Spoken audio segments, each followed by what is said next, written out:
ট্ৰেইনৰ জেনেৰেল ছিটত শুই আছিল যোগেন। গাড়ীখন কিছু সময় ৰৈ উভতি আহিবলৈ ধৰাত হঠাৎ তেওঁৰ চকু বিবাহ বিচ্ছেদ হোৱা পত্নী ৰাগিনীৰ ওপৰত পৰিল। নাজানো তাই কেতিয়া আহি তাৰ সন্মুখৰ ছিটত বহিল। 6 বছৰৰ পাছত সি তাইক দেখা পাইছিল। তাই বৰ দুৰ্বল হৈ পৰিছিল। তাই পিন্ধিছিল এখন পুৰণি সস্তীয়া শাৰী। কপালত বিন্দিও নাছিল, ডিঙিত মংগলসূত্ৰও নাছিল। তাৰমানে তাই এতিয়ালৈকে আকৌ বিয়া হোৱা নাই নেকি? তাই এতিয়াও মোৰ দৰে অকলশৰীয়া নেকি? যোগেনে এনেকৈ ভাবি থাকোঁতে ৰাগিনীৰ চকু তাৰ ওপৰত পৰিল। চকুত চকু পৰাত যোগেনে আনফালে চাবলৈ ধৰিলে। তেতিয়া যোগেনৰ মনলৈ কি আহিল নাজানো। সি ওপৰৰ ছিটৰ পৰা নামি আহি ৰাগিনীৰ ওচৰত বহি থকা ল'ৰাটোক ওপৰৰ ছিটলৈ যাবলৈ ক'লে। ল'ৰাটোৱে মান্তি হ'ল। তেতিয়া যোগেনে ৰাগিনীৰ ওচৰত বহিল। বহাৰ লগে লগে যোগেনে ক'লে, কেনে আছা ৰাগিনী? ৰাগিনীয়ে তাৰ চকুলৈ নাচাই খিৰিকীৰ ফালে চাই ক'লে, মই ভালেই আছোঁ। আৰু আপুনি? যোগেনে ক'লে, ময়ো ভালেই আছোঁ আৰু কানপুৰলৈ গৈ আছোঁ। উৎসৱ থকাৰ বাবে ৰিজাৰ্ভেশ্যন ছিট পোৱা নগ'ল। এইকাৰণে মই জেনেৰেল ছিটত আহিব লগা হ'ল। তুমি ক'লৈ গৈ আছা? তাই ক'লে, ময়ো কানপুৰলৈ যাম। আজিকালি মা ডাঙৰ দাদাৰ লগতহে থাকে। তেওঁ অসুস্থ, গতিকে মই তেওঁক লগ কৰিবলৈ গৈ আছোঁ। দুয়ো বহু সময় নিমাত হৈ থাকিল। তেতিয়া যোগেনে ক'লে, তোমাক এটা কথা সোধোঁ। ৰাগিনীয়ে চকুৰ ইংগিতেৰে সুধিলে, কি কথা? যোগেনে সংকোচ কৰি সুধিলে, তুমি আকৌ কিয় বিয়া নহ'লা? তাই একো কোৱা নাছিল। কিন্তু যোগেনে যেতিয়া পুনৰ নুসুধিলে, তেতিয়া ৰাগিনীয়ে সুধিলে, আপুনি বিয়া কৰালেনে? যোগেনেও একো নোকোৱাকৈ মূৰ জোকাৰি নাই বুলি ক'লে। তাৰপিছত দুয়ো বহু সময় নিমাত হৈ থাকিল, যেন সিহঁতে ইজনে সিজনক পৰীক্ষা কৰি আছিল। সেই সময়তে ডবাটোত কুলফি বেচিবলৈ এজন মানুহ আহিল। যোগেনে ক'লে, খাবানে? ৰাগিনীয়ে মূৰটো জোকাৰি নাখাওঁ বুলি ক'লে। যোগেনে ৰিকুৱেষ্ট কৰি আকৌ ক'লে, খাই লোৱা, তোমাৰ লগত ময়ো খাম। মই জানো তোমাৰ আটাইতকৈ প্ৰিয় বস্তুটো হৈছে কুলফি। তাই অলপ হাঁহিলে আৰু যোগেনে বুজি পালে যে তাই নিজৰ চকুৰ পৰা বৈ অহা চকুপানীবোৰ নিয়ন্ত্ৰণ কৰিবলৈ চেষ্টা কৰি আছে। সি তাইৰ লগত 5 বছৰ আছিল। যেতিয়া তাই চকুপানী নিয়ন্ত্ৰণ কৰিবলৈ চেষ্টা কৰে, তেতিয়া তাই হাঁহি দিছিল। যোগেনে অন্যফালে চাবলৈ ধৰিলে আৰু ৰাগিনীয়ে নিজৰ চকুপানী মচিবলৈ ধৰিলে। তাৰপিছত তাই নৰ্মেল হৈ ক'লে, এটা চৰ্তত খাম। যোগেনে ক'লে, কি চৰ্ত? ৰাগিনীয়ে ক'লে, পইচা মই দিম। যোগেনে একো নক'লে। তাৰপিছত ৰাগিনীয়ে 2টা কুলফি কিনিলে আৰু যোগেনক এটা কুলফি দি তাই ক'লে, এতিয়া ময়ো উপাৰ্জন কৰিবলৈ আৰম্ভ কৰিছোঁ। মই ব্যক্তিগত স্কুলত ল'ৰা ছোৱালীক পঢ়াওঁ আৰু মাহে 10,000 টকা পাওঁ। কুলফি খাই থাকোঁতে যোগেনে ক'লে, বিচ্ছেদৰ সময়ত আদালতৰ নিৰ্দেশত মই তোমাক 30 লাখ টকা দিছিলোঁ। টকাখিনি লোৱা হ'লে তুমি নিজাকৈ স্কুল খুলিব পাৰিলাহেঁতেন। কিন্তু তুমি বহুত আত্মসন্মানী হোৱা। এই যুগত টকা অবিহনে একো নহয়। তাই হাঁহি মাৰি ক'লে, টকাখিনি লোৱা হ'লে মই মোৰ বিবেকক কি উত্তৰ দিলোঁহেঁতেন? এই বিবেকে প্ৰতিদিনে ক'লেহেঁতেন যে আপুনি যিজনক এৰি থৈ আহিছে তেওঁৰ সহায়ত গোটেই জীৱন জীয়াই আছে।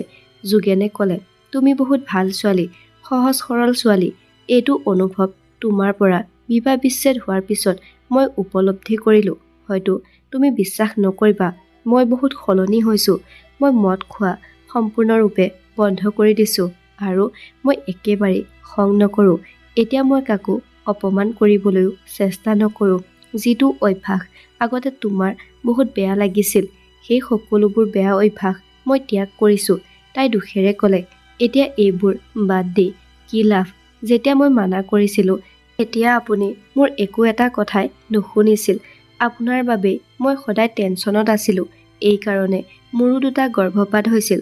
নহ'লে আজি মোৰো 2টা সন্তান হ'লহেঁতেন।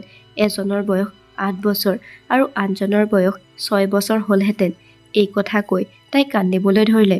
যোগেনৰ চকুতো ল'ৰা ছোৱালীৰ কথা শুনি চকুলো ওলাই আহিছিল।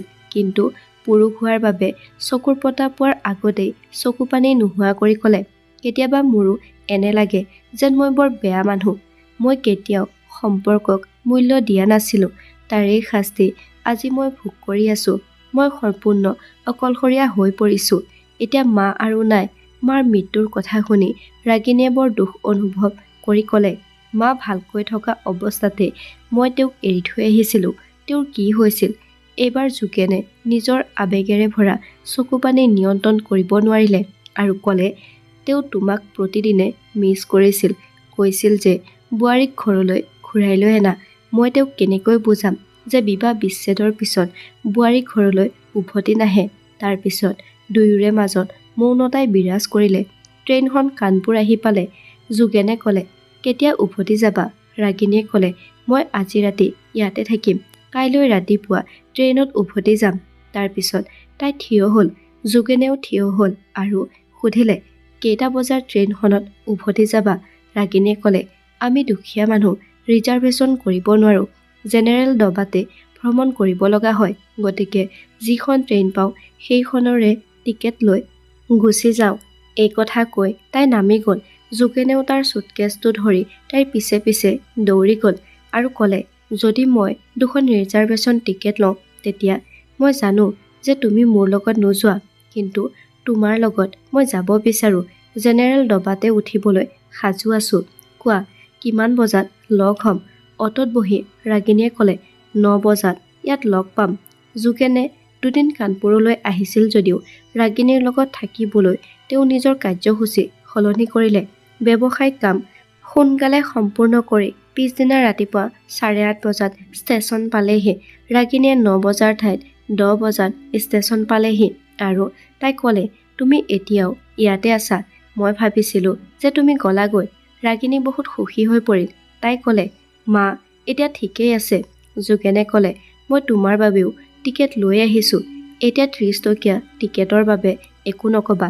ৰাগিনীয়ে হাঁহি মাৰি ক'লে, ট্ৰেইন আহিবলৈও এতিয়া আধা ঘণ্টা বাকী আছে, তেতিয়ালৈকে কুলফিকে খাওঁ, পইচা মই দিম, হিচাপ সমান সমান হ'ব। এইখিনি কৈ তাই আকৌ হাঁহি মাৰিলে। যেতিয়াই তাই হাঁহিছিল যোগেনৰ চকু তাইৰ মুখৰ পৰা আঁতৰি যোৱা নাছিল। তাৰপিছত দুয়ো কুলফি খালে আৰু তেতিয়ালৈকে ট্ৰেইন আহি পাইছিল আৰু তেওঁলোকৰ নতুন যাত্ৰা আৰম্ভ হ'ল। এই যাত্ৰাত কিবা এটা বিশেষ আছিল। যোগেনে কিবা এটা ক'বলৈ সংকোচ কৰি আছিল। তাই মানা কৰিব বুলিও ভয় কৰি আছিল। যোগেনে লক্ষ্য কৰি আছিল যে ৰাগিনীয়ে ডাঙৰ দাদায়েকৰ ঘৰৰ পৰা নতুন শাৰী পিন্ধি আহিছিল। তাইক বৰ ধুনীয়া দেখা গৈছিল। খিৰিকীৰ পৰা অহা শীতল বতাহৰ বাবে ৰাগিনীৰ চুলিখিনি উৰি আছিল। তাইক এনেকৈ দেখি যোগেনৰ হৃদয়ত অনুভৱ হ'ল যে এই মহিলাগৰাকী তাৰ এটা সময়ত জীৱন আছিল, কিন্তু মই সযতনে ৰাখিব নোৱাৰিলোঁ। যোগেনৰ মানসিক অৱস্থাৰ বিষয়ে অজ্ঞাত ৰাগিনীয়ে ক'লে, কি হ'ল? আপুনি ইমান মনে মনে কিয় আছে? বন্ধু বুলি ভাবি অলপ কথাকে পাতি লওঁ। যোগেনে ক'লে, মই বন্ধুত্ব নিবিচাৰোঁ। ৰাগিনীয়ে থতমত খাই ক'লে, তেন্তে মোৰ লগত ভ্ৰমণ কৰিবলৈ আপুনি কিয় ইমান আগ্ৰহী হৈ আছিলে? যোগেনে ক'লে, মই তোমাক বিচাৰোঁ, চিৰদিনৰ বাবে, জনম জনমৰ বাবে, মোৰ লগত হাঁহিবলৈ, মোৰ লগত কান্দিবলৈ। সি ইমান খৰখেদাকৈ এই সকলোবোৰ ক'লে যে ৰাগিনীয়ে মাথো তাৰ মুখলৈ চাই থাকিল। সি আকৌ ক'লে, মোৰ ভুল আছিল, মই তোমাৰ যত্ন ল'ব পৰা নাছিলোঁ, কিন্তু তুমি যোৱাৰ পিছত মই মোৰ ভুলবোৰ উপলব্ধি কৰিছোঁ, মোক ক্ষমা কৰি দিয়া। এইখিনি কৈ সি কান্দিবলৈ ধৰিলে। ৰাগিনী নিমাত হৈ পৰিল। তাই মাত্ৰ তাৰ মুখলৈ চাই আছিল। যোগেনে তাইৰ দুয়োখন হাতত ধৰি ক'লে, মোক ক্ষমা কৰি দিয়া। মই প্ৰতিশ্ৰুতি দিছোঁ যে মই আৰু কেতিয়াও তোমাৰ চকুলোৰ কাৰণ নহওঁ। তুমি যি ক'বা মই তাকেই কৰিম, মাথো তুমি ঘূৰি আহা। ৰাগিনীয়ে শাৰীখন কঁপালৰ পৰা অলপ পিছলৈ টানি ক'লে, এইফালে চাওক। যোগেনে দেখিলে যে ৰাগিনীয়ে শিৰত সেন্দুৰ লৈ আছিল।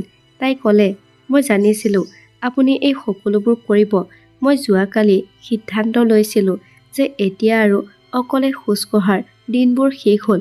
মোৰ আত্মাৰ সংগী ঘূৰি আহিছে। এতিয়া আগৰ যাত্ৰা তেওঁৰ সৈতে হ'ব। অকলে অকলে জীৱন বাটত খোজ কাঢ়ি ভাগৰি পৰিছোঁ। এই কথা কৈ অদ্ভুত চাৱনিত তাই হাঁহিবলৈ ধৰিলে। যোগেনে ক'লে, মই জানো যেতিয়া তোমাৰ হৃদয়খনে কান্দিবলৈ মন কৰে তেতিয়া তুমি এনেকৈ হাঁহি থাকা। এই চকু পানীবোৰক ৰখাব নালাগে, বৈ যাবলৈ দিয়া, হৃদয়খন পাতল হৈ পৰিব। এই কথা শুনি ৰাগিনীয়ে নিজৰ স্থিৰতা হেৰুৱাই পেলালে আৰু জোৰেৰে কান্দিবলৈ ধৰিলে। গোটেই ডবাটোৰ মানুহে সিহঁতৰ ফালে চাবলৈ ধৰিলে, কিন্তু ৰাগিনীয়ে মানুহৰ কথা চিন্তা কৰা নাছিল। তাই যোগেনৰ কান্ধত মূৰটো থৈ মাথো কান্দি থাকিল। কিছু সময়ৰ পাছত ৰাগিনীহঁতৰ গাঁও পালেহি। গাড়ীখন কেইমুহূৰ্তমান ৰৈ তাৰ পিছত চলিবলৈ ধৰিলে। এতিয়া ৰাগিনী নিজৰ ঘৰলৈ উভতি যোৱাৰ একো প্ৰয়োজন হোৱা নাছিল। পুনৰ আৰম্ভ হ'ল জীৱনৰ এক নতুন যাত্ৰা। এতিয়া তাইৰ গন্তব্যস্থান মাক-দেউতাকৰ ঘৰ নহয়, স্বামীৰ ঘৰ আছিল, যিয়ে নেকি বছৰ বছৰ ধৰি তাই উভতি অহাৰ বাবে অপেক্ষা কৰি আছিল। তাই এতিয়াও যোগেনৰ কান্ধত মূৰটো ৰাখি থৈছিল। তাই চকু দুটা মুদি অন্তৰত হাঁহি মাৰি আছিল, এজনী সৰু ছোৱালীৰ দৰে। বন্ধু-বান্ধৱীসকল, এইটোৱে আছিল আজিৰ কাহিনী। কাহিনীটো শুনি কেনে পালে তলত কমেণ্ট কৰি জনাবলৈ নাপাহৰিব। ধন্যবাদ।